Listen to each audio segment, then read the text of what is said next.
Now, our pattern speaker tonight is Shreya Gopal, the boy who found fear at last. The boy who found fear at last, Shreya Gopal.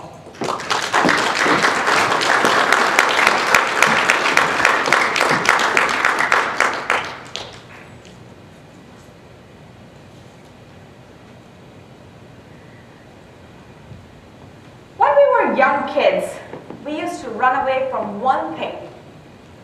Fruits! They're disgusting. I don't want to bite up any of those fruits. During our summer days, our grandmother, who was a really, really smart woman, had a trick. She would gather all the cousins together, have all of us sit around her in a semicircle, and feed us fruits. The only incentive to eating these fruits were her stories. Once upon a time, in far, far away, there lived a little boy with his mother. They lived by the edge of a huge, dense forest. His only companions were the deer, and the flowers and the trees, and the occasional squirrel that wandered out of the forest. The mother always kept the child close to herself. He knew no other human contact. One night, while they were getting ready for bed, a storm rolled through, ripping apart the forest, shaking the cottage. The mother grabbed this little boy and took him into the lowest room and hid. Once the storm ended, the little boy looked up to his mother and said, "Why were you so different? What happened to you, mother?" The mother said, "I was afraid. I was frightened." He looked at her and said, "What is frightened? What is it like to be afraid?" And she said, I don't know. It's just a feeling." The boy was intrigued. He decided, "I will find fear." In the dead of the night, when the mother was asleep, the little boy grabbed his stuff and walked right into the forest. He stood for a minute and said, "I will find fear in this forest." He hopped and skipped across the forest and came up to a mountain. He stood at the bottom and looked up and said, "Maybe the fear I will find is up the mountain." So he climbed up the mountain, hopped and skipped, only to find at the top of the mountain a fire burning bright. He could see someone sitting there, a couple of men.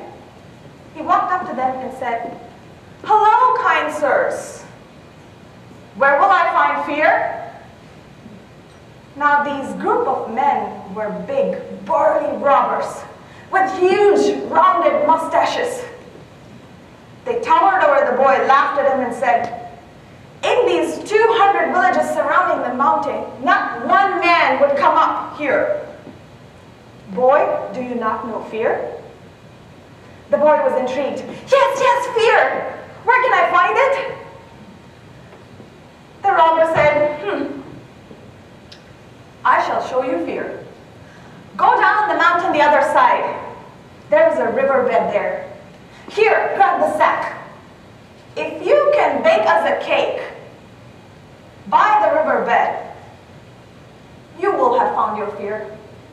So the boy said, simple enough. He grabs the sack, slings it over his shoulder, and walks down the mountain by the riverbed. He sets about preparing his cake. Flour, sugar, chocolate.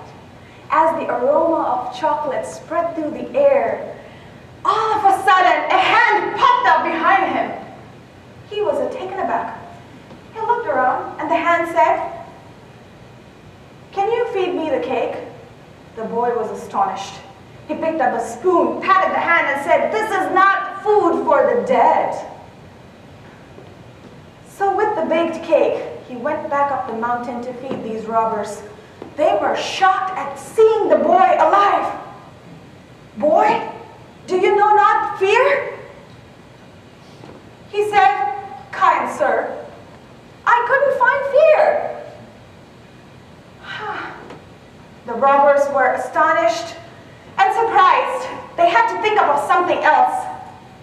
So they told him, "Run along, boy.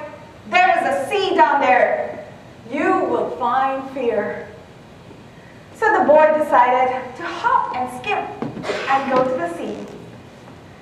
All he could see by the sea was beautiful, soft, white sand. The sun was coming down, the moon was rising up.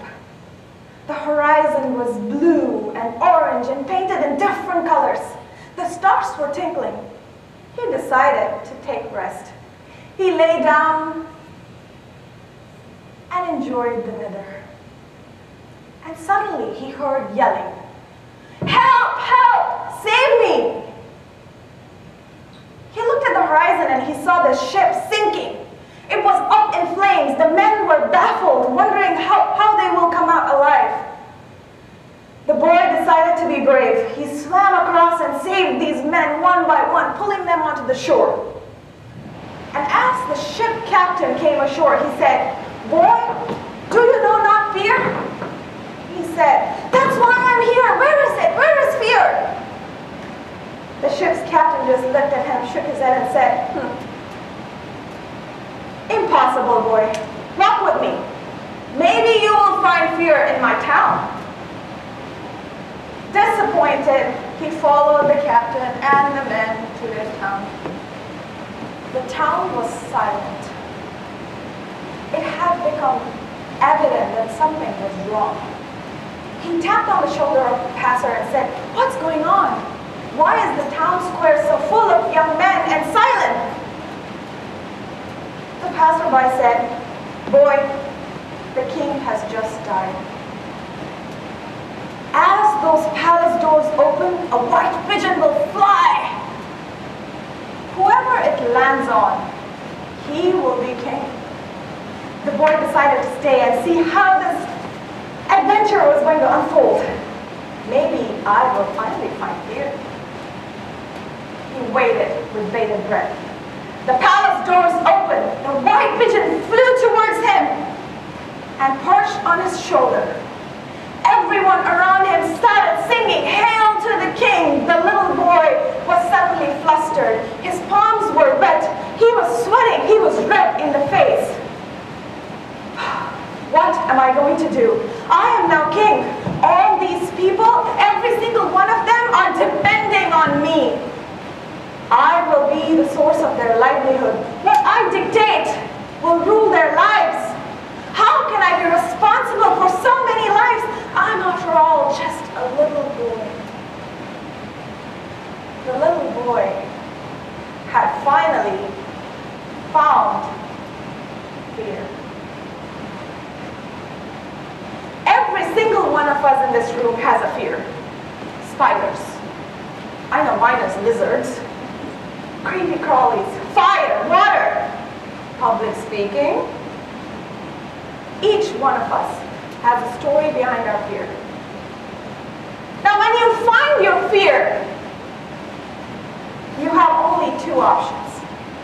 Be the little boy and live with your fear forever, ever, and ever, like a shadow by your side, afraid and yet alive. Or stand up. Look the fear in its eye and say, "I got you. I am beyond you. I will conquer you. I will stand up for myself because I know not any fear." When you come to those crossroads of fear, decide, will you live with it forever like a shadow, or will you stand up and make it your conquest? It's a conquest.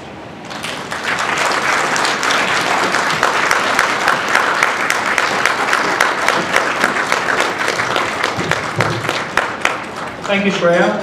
Contestant number 1, Tom Kasia.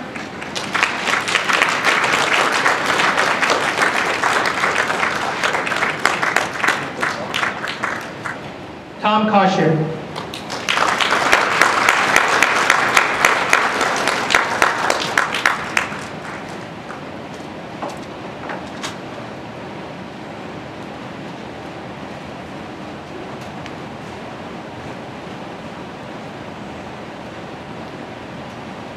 Mr. Contest Master, fellow Toastmasters, guests, and especially you, Shariah. Where's Shariah? There you are. Shariah, are you a professional storyteller? You did a wonderful job. Look at where you came up, and you took control of the stage. You had the eye contact. You had the vocal expressions. You used gestures when you were talking about fruit and things. And you moved around the stage, and we could follow you. And you did an excellent job with that. Another thing I liked about you is that you had a moral and that you applied it to the audience. You said, have you ever felt, how do you deal with your fears? And you asked that to the audience. And then you gave us options. Do you live with it? Or do you face it? And you had a lot of passion and energy. And I could really feel that you really meant what you were saying. And that really showed that you were really good at being a storyteller. Now, if there were two things I could suggest that you could do, at the very beginning of the thing, story, you talked about fruit. And I wasn't sure where the fruit thing was, and that didn't make sense to me at the beginning. And then the other thing, too, I was thinking about the story. Sometimes when you do a story, you want to have it kind of maybe with a happy ending, like a feel-good ending that's a little more motivational. Your story ending was kind of a negative and not as motivational as a result. But I think it's better and then on a positive note it shows. So, but other than that, Sharice, you're a natural storyteller. I enjoyed every minute of your story. You had good control of the stage, you had good gestures, you had good vocal variety, you had passion, which is very good. I would have worked a little more on the opening and get a story that maybe has a more positive ending that kids can remember. But I really enjoyed it. And Sharice, one more thing. Would you tell me another story? Mr. Contest Master.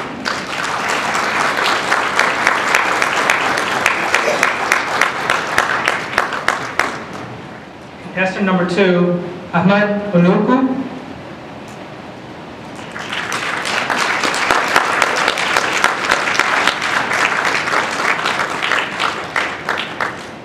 Ahmad Onuku.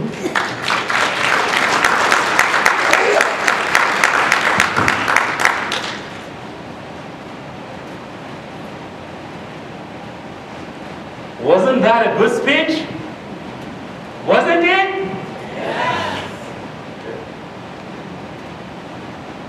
Sure, thank you very much for a wonderful speech. Your speech actually reminds me of a great quote by Winston Churchill.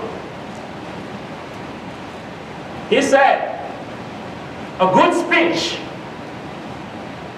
should be like a woman's skirt, long enough to cover the subject, but short enough to create interest. I like how you started, giving us a little story of how your grandmother guided you and the rest of your siblings around her. You had wonderful gestures.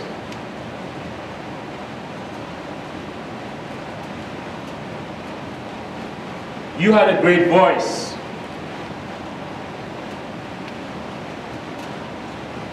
Your speech will leave a message to a lot of us today. Because I remember when I started as a Toastmaster, I'm always scared, I'm always afraid to get on the stage. Today, you have related to us what we all go through.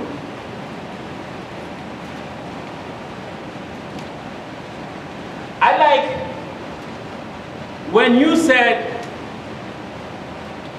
this little boy came in the midst of big men. I was asking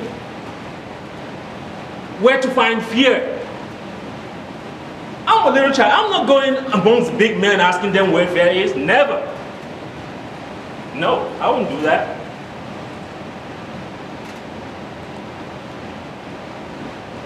The one thing I could say I would do a little different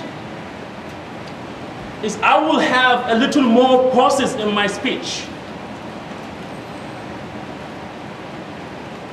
I will also have a little more vocal variety. Like when you said, boy, do you know fear? When an older man was telling him, if I was the one, I'll probably put it in this manner. I will say, boy, do you know fear? Overall, you had a very wonderful speech. I like how you concluded. I like when you said, live with your fear, live with it forever. And I like where you said, look into my eyes, and I got you.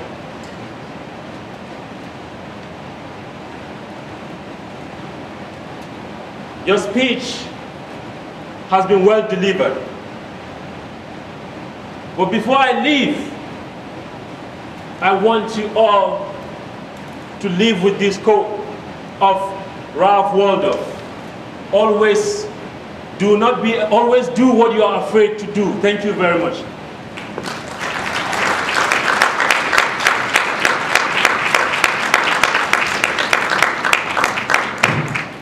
Contestant number 3, Neva Nichols.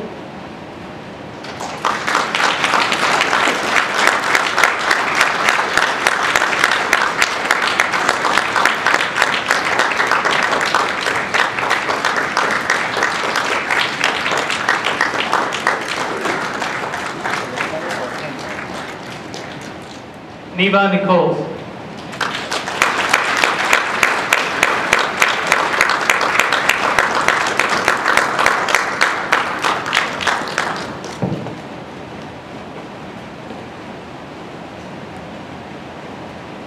Mr. Contest Master, fellow Toastmasters, and honored guests,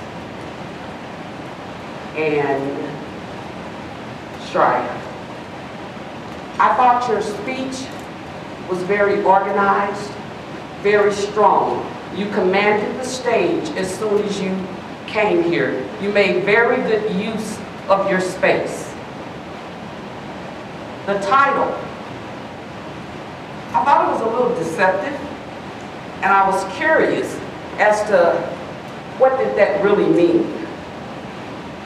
It was very effective, it was on point, and your mannerism, you had a very authoritative mannerism.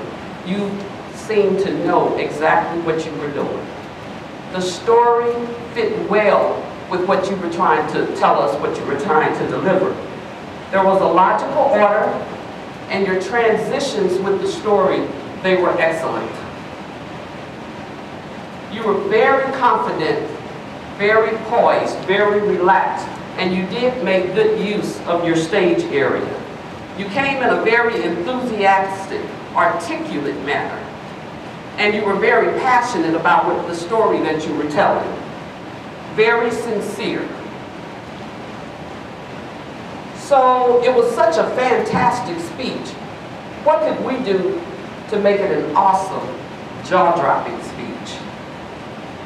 One of the recommendations that I have is I thought the story was a bit long. I think you should have done more deliberate pauses. Now, I may not be the swiftest bulb on the shelf, but I was getting a little lost because it was so swift and it was so engaging, but at some points I had to catch up a little bit. I thought also it would be more helpful if you had engaged the audience earlier. Your conclusion was excellent, how you wound it up, but I felt that that was a little rushed. and I wish you would have had more time to give us more on the conclusion than you did. I think that your strengths were your articulation, your mannerisms. You did tend to favor this side of the room a little bit, which I was okay with it because I was over there. You could have made better use of your space. Coupled with the suggestions that I gave, deliberately do deliberate pauses and maybe shorten the story just a little bit. I thought it was a wonderful experience. Your words were very descriptive. I felt as if I was there in the forest. So take this evaluation as a brick on your path to a great journey in speaking. Mr. Contest Master.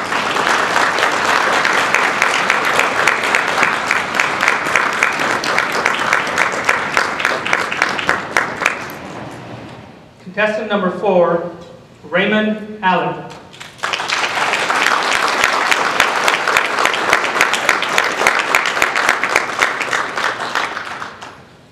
Raymond Allen.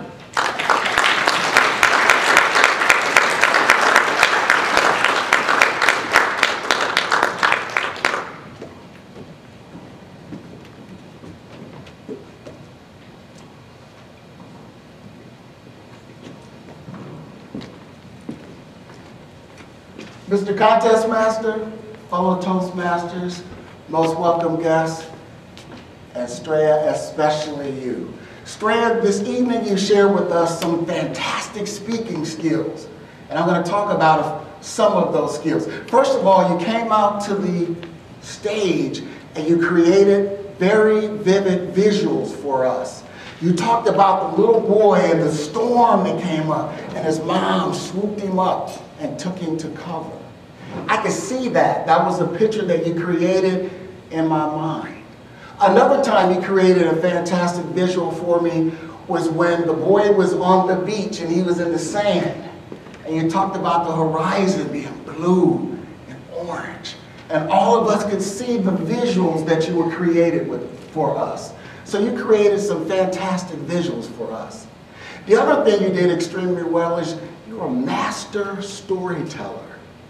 You told us some fantastic stories, and in those stories, you use voice inflection to help us to define who the characters were that you were using. Another fantastic job.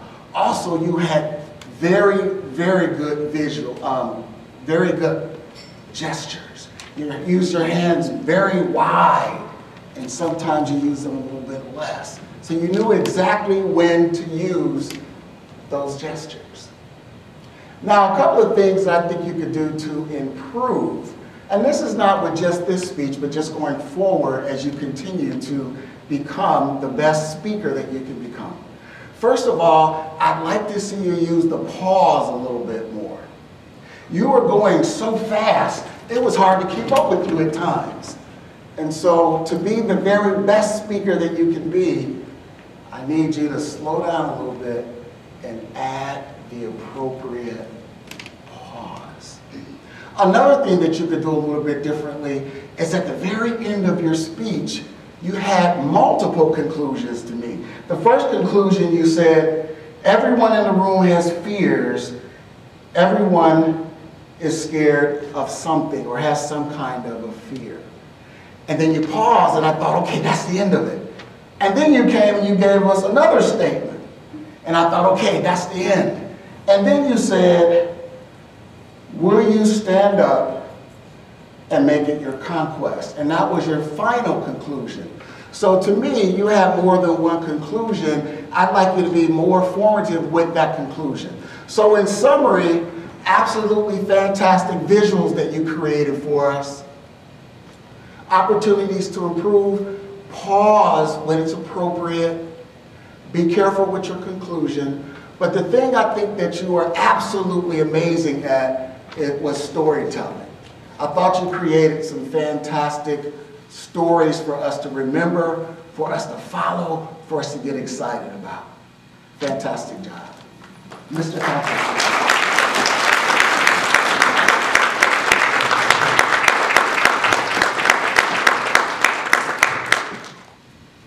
contestant number 5, Dan Darnall.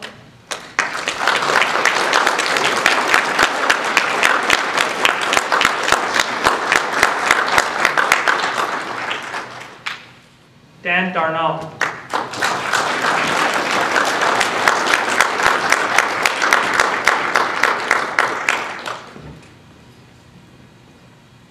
When a speaker gives a speech, they're giving the audience part of themselves. Contest master, fellow Toastmasters, and especially Shreya, thank you for sharing part of yourself tonight with us. What a great story. That is certainly one of your strengths, is your ability to tell stories. That was evident by how you weaved the story from your grandmother, the stories of your childhood, and the use of pauses throughout that story. Those pauses help the audience catch up and to really understand the message behind the story. Your ability to paint those mental pictures was so powerful. The big burly guys with the swirling mustaches, or when the sun was setting and the moon was rising. I could certainly see what you were seeing in your story. Thank you for that. A couple things I would work on. Watch your eye contact. Your eye contact was a little fast. I call that the machine gun method. When you're pausing in your story, pause at somebody's eyes. Make that personal connection with them as you're moving from side to side on the stage.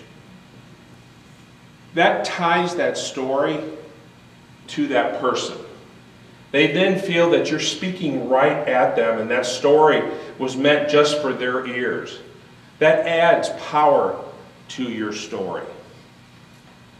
Your gestures change throughout your speech, and I encourage you to continue working on making them consistent. You had great hand gestures throughout the speech. Not until about halfway to the end of the speech did you start using the rest of your body. When you began walking through the woods, that helped, again, paint more mental pictures to your story. That also enabled you to take control of the stage by using your body, not only your hands, to bring the audience in. You did something extra special toward the end. You not only told us a great story tonight, but you made it personal. You tied it into Toastmasters, finding our fear. We all could relate to that. Please continue using your storytelling ability. Work on those eye contact and pausing to make that powerful connection, and always tie it into the personal audience that you have. Great job, and again, thank you.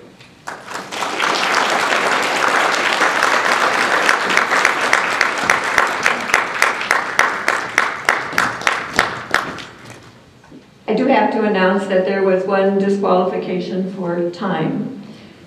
And so I'm going to begin with our third place winner, and that is Neva Nichols.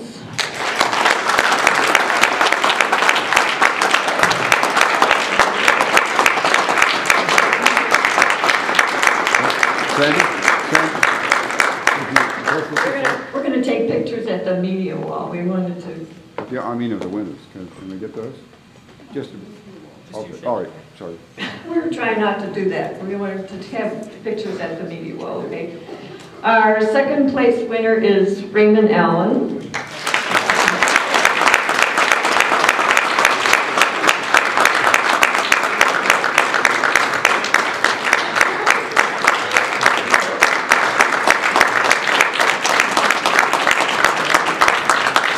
And our first place winner is Dan Darnell. Dan.